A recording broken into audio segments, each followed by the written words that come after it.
আসসালামু আলাইকুম, কেমন আছেন সবাই? অনেক দিন পর শাড়ি পরেছি। আজকের ভিডিওটা হবে শাড়ি পরে রান্না করব কিভাবে সেটা দেখবেন।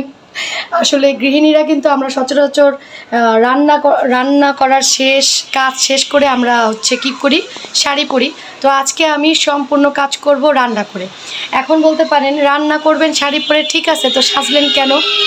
না সাজলে না কনফিডেন্স পাইতেছি না। ওই যে দেখেন চিল্লান শুরু করছে, এই শাড়ি নিয়ে পোলাপাইন পালা, ওফ কত কষ্ট। আজকের ভিডিওটা থাকবে একদম পোলাপাইন পালবো, মানে কি বাচ্চা কাচ্চা দেখবো শাড়ি পরে, বাচ্চা কাচ্চাকে নিয়ে শাড়ি পরে রান্না বান্না করা, বাচ্চাকে খাওয়ানো, সব কাজ করবো এই শাড়ি পরে। তো দেখতে থাকেন।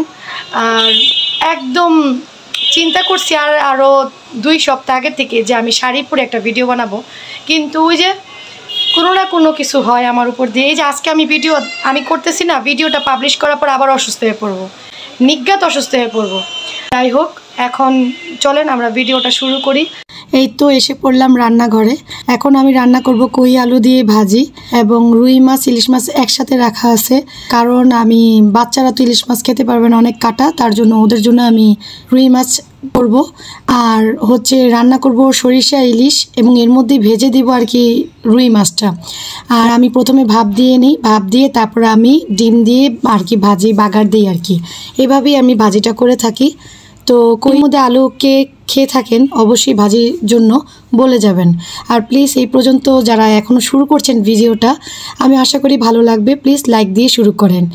আমরা মাখাবো তাই কেটে রেখেছি করি। এই যে আনাসের চুল ফালাই দিছে, আনাস বেলু হয়ে গেছে। আনাস হ্যালো বলো। হ্যালো। এই যে আজকে কিন্তু আমি শাড়ি পরতে, অলরেডি শুরু হয়ে গেছে, আমি শাড়ি পরতেই পারবো না। ওই যে শুরু করে দিছে আমার সাথে, কি আমি অনেকক্ষণ রাখতে পারবো না মনে হয়, রান্না করার পরে কতক্ষণ রাখতে পারি জানি না। এই যে যাই হোক, আজকে আমার দিনটা যে কেমন যাবে জানি না, ওদের নিয়ে শাড়ি পরে কাজ করা, বাপরে বাপ। হ্যাঁ, bye bye, tata, bye bye. এখন আমি কি করব, ডালটা ভাজা দিয়ে দিই, আস্তে আস্তে করে রান্না করে ফেলি। সরিষা ইলিশ রান্না করব, সরিষা নিয়ে আসছে। আর এই হচ্ছে ইলিশ মাছ, সরিষা দিয়ে ইলিশ মাছ রান্না করবো আজকে।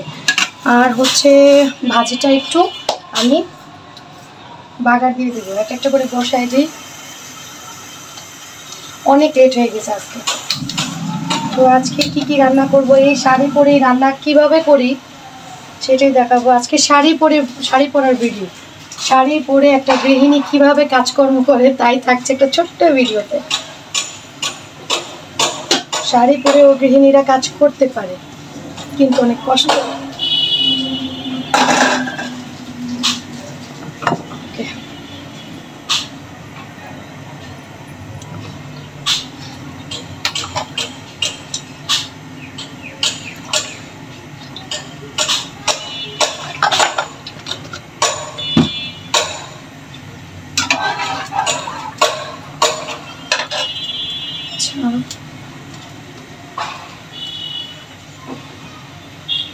আমি সবসময় ডালের মধ্যে এভাবে একটু শুকনা মরিচ দিই।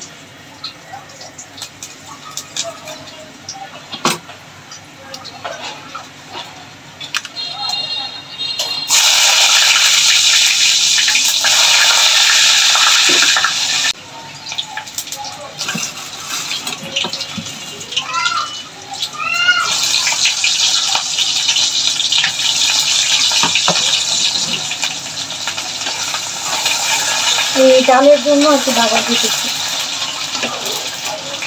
এখন থেকে চিন্তা করছি কি,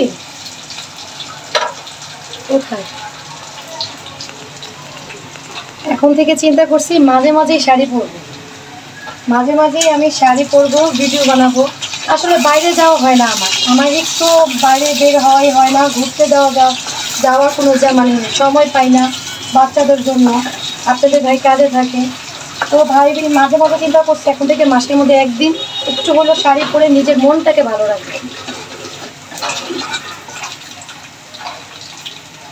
টিভির মধ্যে দেখায় না নায়িকারা অনেক কাজ করতেছে শাড়ি পরে, আসলে টিভিতেই সম্ভব, বাস্তবে না, প্রতিদিন না।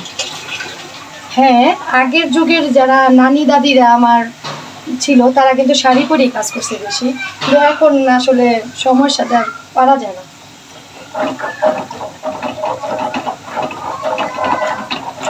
ডালটা দিচ্ছে, বাকি রান্না করার সময় আবার আসতেছি। এই যে এখন আমি মাখাবো হচ্ছে আমরা আর কি খাবো। ধুইছো? আচ্ছা রাখো একটু জোরে। আচ্ছা এর মধ্যে হচ্ছে যে কোহিনুর আপু আবার একটু ইয়াটা দাও, সরিষার দানাটা ধুয়ে ফেলছে, সরিষার দানাটা এখন ব্লেন্ডার করবো। ওকে, এখন এটাকে মাখাবো। আমি এখানেই খাবো, কারণ এখন আমার রান্নার আমি ঘরে যাবো না, ওদেরকে দিয়ে তারপর আমি নিজে খাবো আর হচ্ছে রান্না করবো। আমি দুপুরবেলা আবার একটু এরকম আমড়া ভর্তা, পেয়ারা ভর্তা এগুলো পছন্দ, এগুলো খাই। ওই যে সেদিন দেখলেন না চালটা, ও না আমি ফেসবুকে পেজে আর কি পোস্ট করছি, ইউটিউবে দেওয়া হয় নাই আমার না, যে আমরা যে এটা খুব ভালো লাগে। আচ্ছা যাক, আমরা এখন সবাই আমরা ভর্তা খাবো,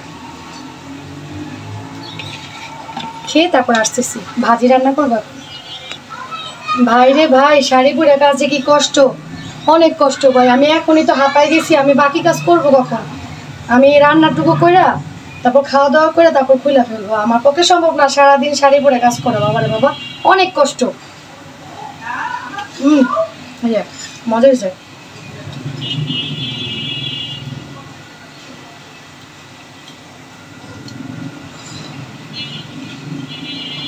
একটা কষ্টের কথা শেয়ার করি, আমি আসলে একাই এই ভিডিও বানাই, আমার অনেক আপুরা হয়েছে, অনেক বন্ধু হয়েছে, তাদের এই ভালো ভালো কমেন্টসের কারণে আমি সত্যি কথা আমি মনে হয় এখন ভিডিও দিতেছি।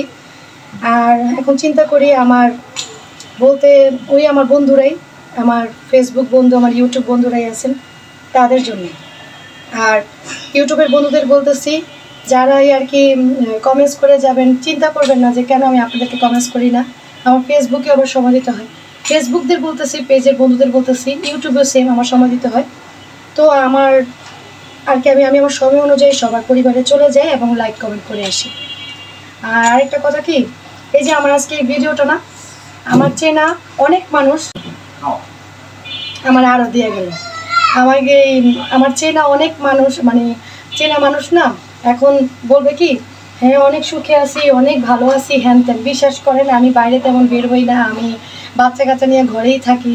তারপর ধরেন আমি অনেক অসুস্থ থাকি, 2 দিন ভালো যাই না, আমি সত্যি অনেক অসুস্থ থাকি। যেমন ধরেন আমার মাথা ব্যথা, আমার দাঁতের ব্যথা, আমার নাকের হাড়ের ওটার ব্যথা, মানে নাকের যে এটা পলি আছে ওটারও ব্যথা, মানে সব কিছু মিলে আরও আছে। মাইগ্রেনের পেন তো আসি 2 দিন পর পর। এটাই আর কি, যারা ভাবে যে খুব সুখে আছি, আনন্দে আছি, তাদের ভুল। আমি আমার ভালোটাই দেখাই, খারাপটা খুবই কমই দেখাই, আমি দেখানোর চেষ্টাই করি না। যাই হোক, অনেক কথা বলে ফেলছি, খাইতেছি না, আমি কথাই বলতেছি। তো রান্নাটুকু যখন আমি ইলিশ মাছ সরিষা দিয়ে রান্না করবো তখন আবার আসবো, ঠিক আছে?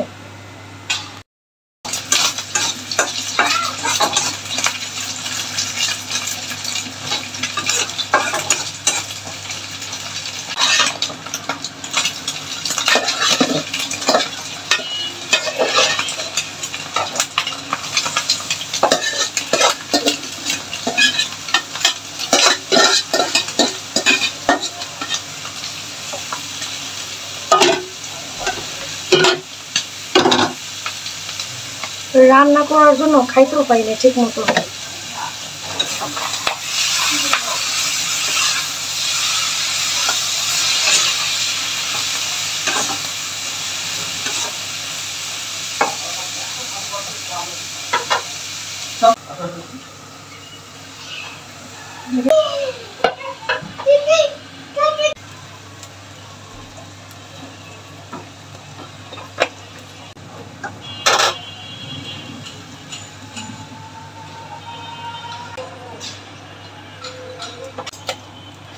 সরিষা ইলিশ কিন্তু যে কি বলে ভাপে রান্না করে, মাছ ভেজে রান্না করে না, কিন্তু আপনাদের ভাইয়ের জন্য আমার সরিষা ইলিশ মাছ আর কি ভেজেই রান্না করতে।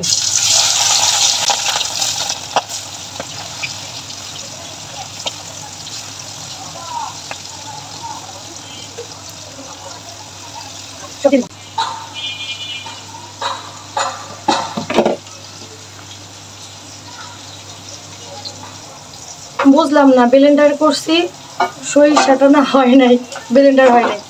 এখন এটাকে পাটা পুঁতে পিষতে হবে আর কি।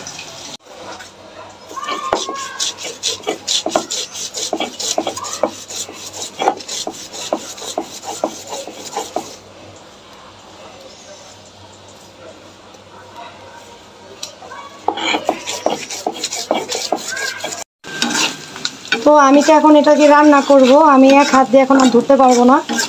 তো এটা রান্না করার পর আসতেছি, তারপর সর্বশেষ দেখাবো রান্না করতে করতে শাড়ি পরে রান্না করা যে কতটুকু আমি আরাম পাইলাম নাকি একটু ভেজাল লাগলো সেটাই জানাবো, ঠিক আছে?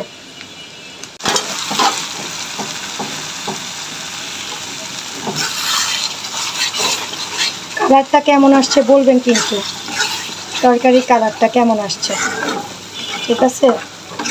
কমেন্টস করলে সমস্যা কি? হ্যাঁ, কেউ তো কমেন্টস করতে চান না, আপনাদের একটা কমেন্টসে কিন্তু আমার অনেক রিচ বাড়বে। প্লিজ আপনাদের কমেন্টস চাই।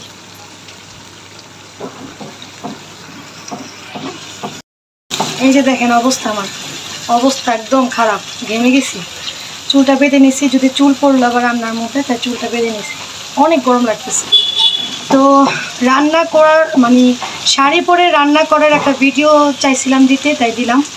শাড়ি পরে রান্না করলাম যে আজকের ভিডিওটা কেমন লাগলো আপনাদের সেটা আজকে জানাবেন। আর আমি ভিডিওটা কন্টিনিউ আর করতে পারতেছি না, যে আপনারা এই পর্যন্ত দেখতেছেন এটাই অনেক অনেক অনেক ধন্যবাদ। শেষে দেখাবো তরকারিটা কেমন হয়েছে, সেটা তখন বিদায় নিব। আর প্লিজ একটা লাইক দিয়ে যাবেন, কমেন্ট করে যাবেন। ফেসবুক থেকে দেখলে ফলো এবং ইউটিউব থেকে দেখলে সাবস্ক্রাইব করে যাবেন। এতটুকু করতে পারলে আমি অনেক অনেক অনেক নিজেকে ধন্য মনে করব, কারণ আপনাদের সাপোর্ট আর ভালোবাসা না পেলে আমি এগোতে পারবো না। ঠিক করে কাজ করা খুবই খুবই খুবই কষ্টকর হয়, খুবই কষ্টকর। বিশেষ করে গৃহিণীরা আমরা যারা আছি, বাচ্চা কাচ্চা নিয়ে শাড়ি পরে সারাক্ষণ কাজ করা যায় না। আসলে মোবাইলে স্পেস কম, তো তাই আমি আরও ভিডিও আর কি শেয়ার করতে পারলাম না। তরকারি কালারটা কেমন এসেছে বলে যাবেন। আর পার্সোনাল ব্লগ দেখতে কেমন ভালো লাগে আপনাদের, যদি ভালো লাগে সাপোর্ট করে যাবেন। বিদায় নিয়ে নিচ্ছি, ভালো থাকবেন সবাই। আমার জন্য, আমার বাচ্চার জন্য, আমার পরিবারের জন্য সকলে প্লিজ দোয়া করবেন। আল্লাহ হাফেজ।